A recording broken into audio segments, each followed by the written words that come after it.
Good evening and thank you for joining us. I'm Alex Flood. Lakehead University hosted an electric car show in their parking lot today as electric car owners and enthusiasts gathered for the first of its kind display in northwestern Ontario.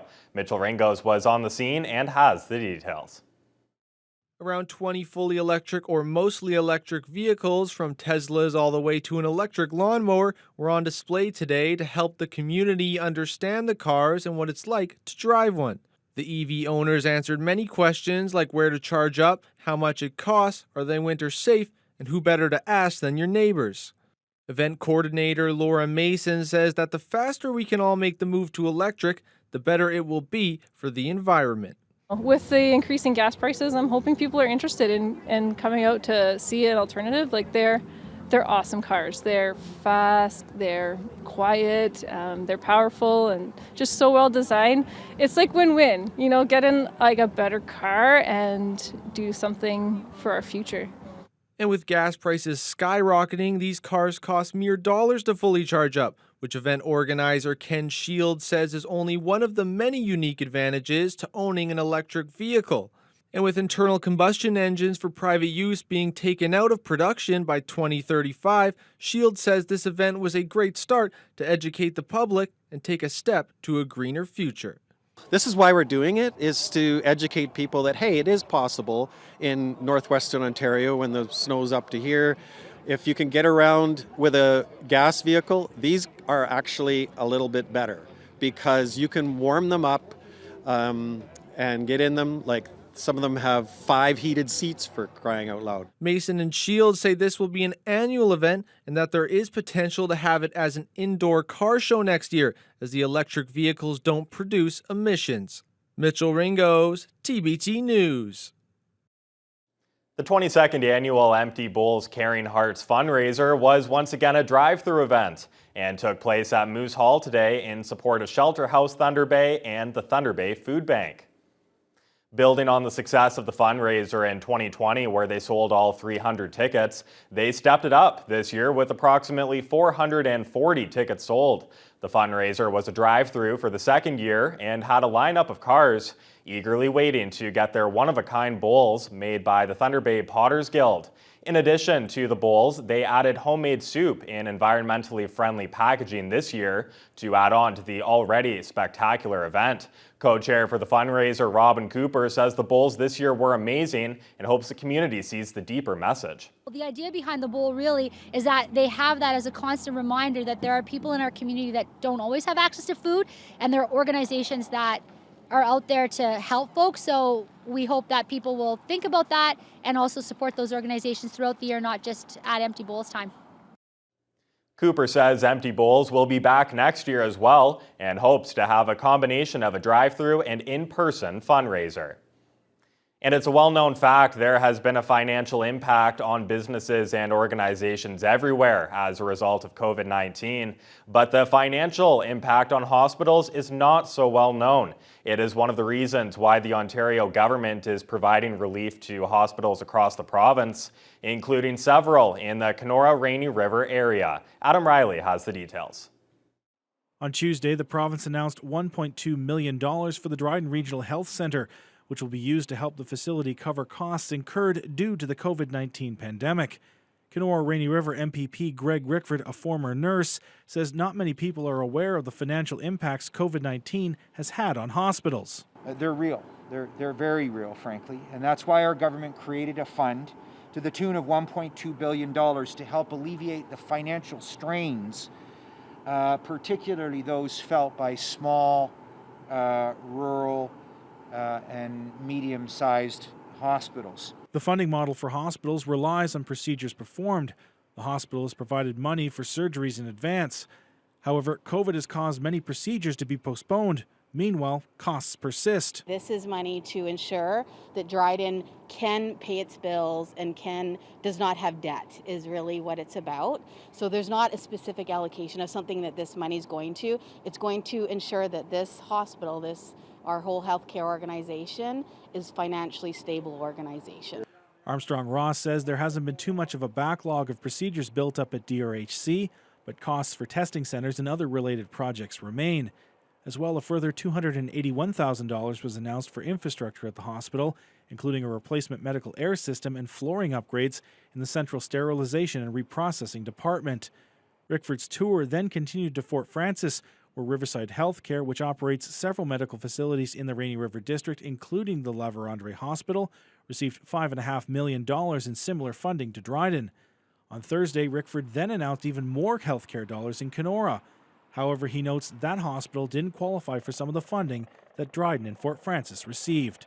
The Lake of the Woods Hospital is categorically a different kind of facility, and the emphasis there is on health infrastructure renewal. So they're actually getting a larger allocation from that fund. They've got a couple of important projects on the books right now. The $477,000 is expected to be used to improve space in the hospital's obstetrics unit. Adam Riley, TBT News. This year marked the biggest donation yet as a result from the Staples for Education supply drive. In collaboration with the Kiwanis Club of Thunder Bay, Staples continued their 20-year tradition of fundraising for both the Catholic School Board and Lakehead Public Schools. Staples General Manager Lisa Toms presented a check totaling $9,231, which will be split between Algonquin School and Bishop Gallagher, the two recipients for this year's drive. The money was raised through a $500 donation from Kiwanis and the rest through Staples employee fundraising. Officials from the two schools have already started thinking about using the money to increase technology for their students.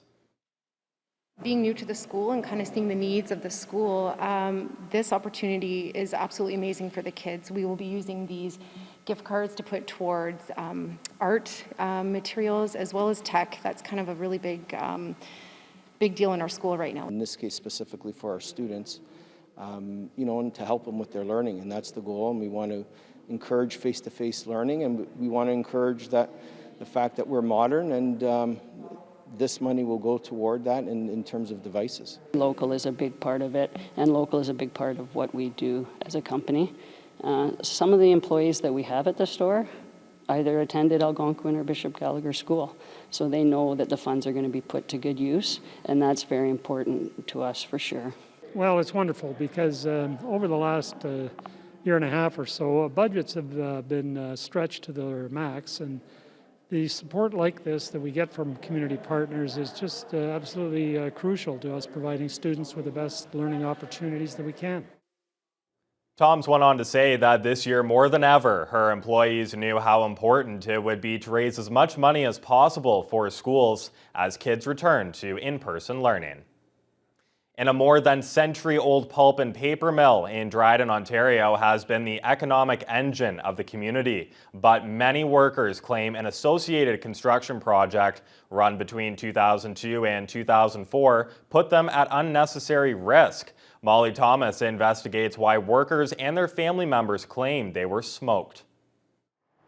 Every morning, Diane Corriveau wakes up in disgust, seeing this 108-year-old paper mill right behind her home.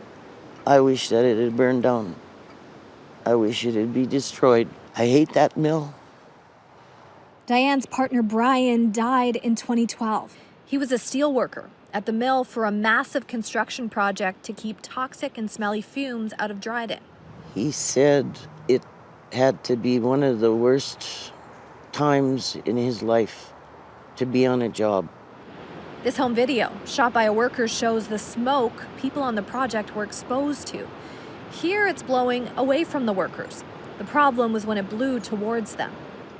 So what happened when Brian started to work at Dryden? What did you notice? Everything about him changed. He started getting wobbly, shaky, not able to sleep.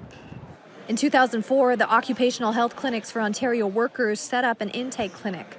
They found more than half of the workers reported fatigue, almost 200 experienced memory loss, and dozens had problems sleeping and mood swings. What jumped out immediately was changes to their functioning as people, their memory. They weren't as sharp. Dr. Karen diagnosed 162 workers with CTE, chronic toxic encephalopathy, a toxic brain injury caused by repeated exposure to chemicals.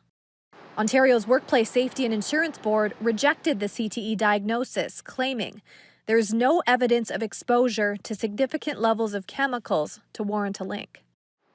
But they did give out money to more than 200 workers for short-term symptoms like respiratory problems. Small solace for Diane, who didn't get a dime and has given up on fighting for compensation. Molly Thomas, CTV News, Toronto. Special Olympics Thunder Bay came together last night to celebrate the first ever Team Canada athletes heading down to Kazan, Russia in January of 2023. Special Olympic athletes Amy Sismar, an alpine skier, and Tyler Rissanen, a snowshoer, earned their spots on Team Canada during the Special Olympics Canada Winter Games hosted locally in February of 2020. Both athletes are on the first to compete on a world stage from the Special Olympics Thunder Bay and had a celebration Friday at the Columbus Centre. Both athletes are training for the 2023 Games rigorously and are excited to compete and represent their country. That was a dream the first time I joined Special Olympic downhill skiing. So every time I try my best to fail. So this time, it's succeed. I think the competition's going to be high, the camaraderie is going to be high, and I think the athletes are going to be ready to go. The celebration ended with a surprise donation of $87,500 to Special Olympics Thunder Bay by Games Chair Barry Stribe in honor of the accomplishments from all the Thunder Bay athletes. Happy to be joined now with Corey Nordstrom. And Corey, NHL season is in full swing right now, and even better than that, full capacity at some arenas. Yes, it is. The Montreal Canadiens will be able to show off their full capacity at their first home game tonight. We'll have more on that after the break.